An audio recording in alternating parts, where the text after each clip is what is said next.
చెప్పగలుగుతారు? తెలుగుదేశం పాలన వల్ల ప్రజల్లో అసంతృప్తి పెరిగి ఇబ్బందులు వస్తే తాను బాధ్యుని కాదు కదా. అందువల్ల అప్పుడు మాట్లాడాల్సింది అప్పుడు మాట్లాడతాడు. ఇప్పుడైతే ఈ విషయాలు మాట్లాడుతున్నాడు. Right sir. ఇక డీలిమిటేషన్కు వ్యతిరేకంగా స్టాలిన్ నేతృత్వంలో జరిగిన భేటీకి తెలంగాణ నుంచి బీఆర్ఎస్ అండ్ కాంగ్రెస్ రెండు పార్టీల నాయకులు అటెండ్ అయ్యారు. రేవంత్ రెడ్డి కూడా అటెండ్ అయ్యారు, కేటీఆర్ కూడా. తెలుగు రాష్ట్రాలకు ఆంధ్రప్రదేశ్కి సంబంధించి చంద్రబాబు నాయుడు కానీ పవన్ కళ్యాణ్ కానీ హాజరవ్వాల.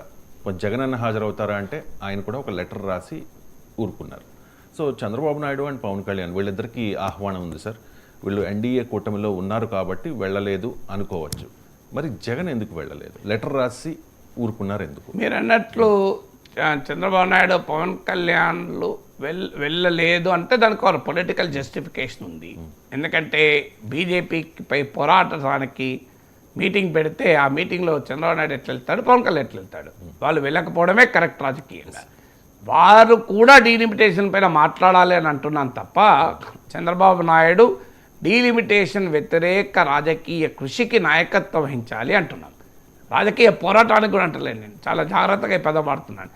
డీలిమిటేషన్ పైన సౌత్ ఇండియాకు నష్టం కలగకుండా చూసే రాజకీయ కృషికి చంద్రబాబు నాయుడు నాయకత్వం వహించాలి. పోరాటం కాదు నేను చెప్పేది. ఎందుకంటే మోడీ నాయకత్వంలో ఎన్డీఏలో ఉంటూ పోరాటం చేయమని నాలాంటి వాళ్ళు ఎలా చెప్తాం? తప్పక సరైనది కూడా కాదు కదా. కానీ ఆ రాజకీయ కృషి అయితే జరగాలి కదా. ఇంకోటి నేను చెప్పేది అంటే బీజేపీతో ప్రతి దాంట్లో వంతపడాల్సిన అవసరం లేదు. బీజేపీతో డిఫర్ కావాల్సిన అంశంలో డిఫర్ కావచ్చు. ఇప్పుడు మోడీ ఇఫ్తార్ పార్టీ ఇస్తాడా ఎక్కడన్నా? మీరు అమిత్ షా ఇఫ్తార్ పార్టీ ఇస్తాడా? జేపీ నడ్డా ఇఫ్తార్ పార్టీ ఇస్తాడా ఎక్కడన్నా? అసలు ఇఫ్తార్ పార్టీలో పోతాడా వీళ్ళు? మరి ఇవాళ చంద్రబాబు నాయుడు రాష్ట్ర ప్రభుత్వ డబ్బులతో ఇఫ్తార్ పార్టీ పెడుతున్నాడు. దానికి 1.5 కోట్లు 2 కోట్లు కేటాయించాడు. బీజేపీ వైఖరి అంగీకరిస్తుందా బీజేపీ? నాకు చెప్పండి. ఇది ప్రభుత్వ ఖర్చులతో ఇఫ్తార్ పార్టీ ఇవ్వడాన్ని బీజేపీ అంగీకరిస్తుందా? మీరు అడగండి. సోమవీర్రాజు ముందు మైక్ పెట్టి మోమాటలు కూడా చెప్తాడు. మీరు బండి సంజయ్ అడగండి, మోమాటలు కూడా చెప్తాడు. ఇది మేము అంగీకరించాం. రాజాసింగ్ని అడగండి, అంగీకరిస్తాడా? ఒకవేళ రేవంత్ రెడ్డి ప్రభుత్వం ఈ పని చేసినప్పుడు బీజేపీ అంగీకరిస్తుందా? అందువల్ల క్లియర్గా బీజేపీతో ఇఫ్తార్ పార్టీ విషయంలో క్లియర్గా తాను డిమార్కెట్ చేసుకుంటున్నాడు చంద్రబాబు నాయుడు. అలాగే ముస్లింలో ఉన్న బీసీలకు రిజర్వేషన్ల గురించి ఇది సంతుష్టీకరణ రాజకీయం కాదా అంటే లోకేష్ సూటిగా మోడీతో రిఫర్ అయ్యాడు. లేదు, ఇది మా దృష్టిలో సామాజిక న్యాయమని. ఇది ఎన్డీటీవీ ఇంటర్వ్యూలో ఇది not Muslim appeasement as BJP is alleging అంటే no, it is social justice అన్నాడు. అంటే ముస్లింల ఓటు బ్యాంకు విషయంలో బీజేపీతో తాము కలిసి ఉండడం వల్ల దెబ్బతింటుంది కనుక అక్కడ మాత్రం చాలా క్లియర్గా బీజేపీతో మోడీతో ధైర్యంగా చంద్రబాబు నాయుడు లోకేష్ డిమార్కెట్ చేసుకుంటున్నారు. కానీ తెలుగు ప్రజల ప్రయోజనాలు వచ్చే వరకు మాత్రం రాజీ పడుతున్నారు. బాధేసేది అదే. మీరు ఒక ఓట్ల కొరకు మైనారిటీల ఇష్యూలపైనేమో బీజేపీతో ఇంత జాగ్రత్తగా డిమార్కెట్ చేసుకుంటున్నారు. ముస్లింల మీటింగ్లు పెట్టి, క్రైస్తవుల మీటింగ్లు పెట్టి మేము మీతో ఉన్నా అని చెప్తున్నారు. అంటే మైనారిటీల ముస్లింల క్రైస్తవుల ఓట్ల కొరకు బీజేపీతో డిమార్కెట్ చేసినప్పుడు సమస్త తెలుగు ప్రజల ప్రయోజనాల కొరకు ఎందుకు డిమార్కెట్ చేసుకోరు అంటున్నాడు. అందుకే చంద్రబాబు లోకేష్ మీటింగ్ పొమ్మని అంటలేను. మీ ప్రయత్నంలో మీ పద్ధతిలో మీరు కృషి చేయండి. ఈ అన్యాయం జరగకుండా సౌత్ ఇండియాకు అన్యాయం జరగదని నేను ఆశిస్తున్నాను అని పవన్ కళ్యాణ్ అంటాడు. మీ ఆశలు నమ్మకాలతో రాజకీయం ఉండదు కదా. రాజకీయం రియాలిటీ మీద జరుగుతుంది. చెప్పండి. మీరు ఒక్కసారి మోడీ గారికి వెళ్ళి చెప్పండి, సార్ ఈ సౌత్ ఇండియాకు నష్టం జరగకుండా చేయండి. మీరు ఇవాళ 543 లోక్సభ సీట్లలో దీన్ని మార్చకుండా మరో 25 ఏళ్ల పాటు ఫ్రీజ్ విధించండి. దీనికి అడుగుతున్నది ఏంటి? చెన్నై మీటింగ్లో ఇంకో 25 ఇయర్స్ వరకు ఈ ఫ్రీజ్ కంటిన్యూ చేయండి అంటున్నారు. లేదు, మీరు సీట్లు పెంచితే ఇప్పుడు ఒక్కొక్క రాష్ట్రానికి టోటల్ పార్లమెంట్ సీట్లు ఎంత వాటా ఉందో ఆ నిష్పత్తిని మెయింటైన్ చేసేలా పెంచండి అంటున్నారు. ఈ రెండు చంద్రబాబు నాయుడు చెప్పమంటున్నాను అంతే. కానీ చంద్రబాబు నాయుడు చెన్నై మీటింగ్ ఎందుకు వెళ్ళలేదని నేను అన్నాను. చెన్నై మీటింగ్కి ఎట్లా వెళ్తారు? అది మోడీ పైన పోరాటం చేసడానికి మీటింగ్ పెడితే దాంట్లో చంద్రబాబు నాయుడు వెళ్ళాలి అని కోరుకోవడం కూడా కరెక్ట్ కాదు. కానీ సబ్జెక్టు వదలకూడదు కదా అని నేనేది.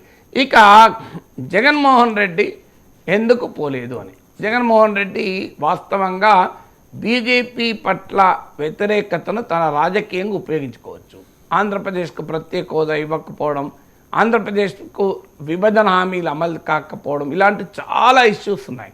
కానీ తనకున్న సిబిఐ ఈడీ కేసుల ద్వారా మోడీతో పోరాడేటువంటి స్థైర్యాన్ని జగన్ కోల్పోయాడు. ఎందుకంటే జగన్కు తెలుసు, ఒక్కసారి మోడీపై పోరాడితే హేమంత్ సోరెన్కి ఏమైంది, అరవింద్ కేజ్రీవాల్కి ఏమైంది, జగన్కు తెలుసు కనుక జగన్ పోరాడదలుచుకోలేదు. సరిగ్గా ఇదే పని చంద్రబాబు నాయుడు 5 ఏళ్ళు చేశాడు ప్రతిపక్షంలో ఉంటూ. 2019 నుంచి 2024 వరకు చంద్రబాబు నాయుడు ఏ పాత్ర పోషించాడు? జగన్మోహన్ రెడ్డి పాత్రే పోషించాడు. ఇద్దరు కూడా కలిసి బీజేపీకి అనుకూలంగా పార్లమెంట్లో ఓట్లేశారు. మీరు పార్లమెంట్లో ఓటింగ్ ప్రక్రియ చూడండి. అవిశ్వాస తీర్మానం పైన ఓటింగ్ జరిగితే టీడీపీ వైసీపీ ఒకే రకంగా ఓటేసింది. రాష్ట్రపతి ఎన్నిక ఓటింగ్ జరిగితే టీడీపీ వైసీపీ ఒకే రకంగా ఓటేసింది. ఉపరాష్ట్రపతి ఎన్నిక జరిగితే టీడీపీ వైసీపీ ఒకే రకంగా ఓటేసింది. ఆఖరికి ఒక రాష్ట్ర అధికారాలకు కళ్ళం వేస్తూ యూనియన్ టెరిటరీ ఢిల్లీ పైన బిల్లు తెస్తే దానిపైన కూడా టీడీపీ వైసీపీ ఒకే రకంగా ఓటేసింది. మీరు చూడండి, పార్లమెంట్లో ఓటింగ్ ప్రక్రియ చూడండి, టీడీపీ వైసీపీ ఒకే రకంగా ఓటేస్తాయి. చంద్రబాబు నాయుడు జగన్లో ఆంధ్రప్రదేశ్లో కొట్టుకుంటారు, ఢిల్లీలో కలిసి ఉంటారు. ఢిల్లీలో మోడీ కొలువులో అందరూ ఒకటే. సో అందువల్ల ఇవాళ అవకాశం ఉండి కూడా ఎందుకు పోగొట్టుకుంటున్నాడు జగన్ అంటే కారణం మోడీతో పెట్టుకోదలుచుకోలేదు. సో మోడీతో ఘర్షణ పడడం, ధైర్యం లేకపోవడం కావచ్చు, రాజకీయంగా తనకు ఇబ్బందులు వస్తాయనుకోవచ్చు, ఈడీ సిబిఐ కేసులు వస్తాయనుకోవచ్చు. ఎందుకంటే చంద్రబాబు నాయుడు ఎంత ఒత్తిడి తెచ్చినా జగన్మోహన్ రెడ్డి పైన సిబిఐ ఈడీ కేసులు ఒక్క ఇంచు కూడా కదులుతలేవు. 2014 కదిలినా ఎక్కడన్నా ఎవరైనా 11 ఏళ్ల పాటు అజేయంగా అవిశ్రాంతంగా బెయిల్ మీద ఉంటాడా ఎవరన్నా? అంత ఈజీనా?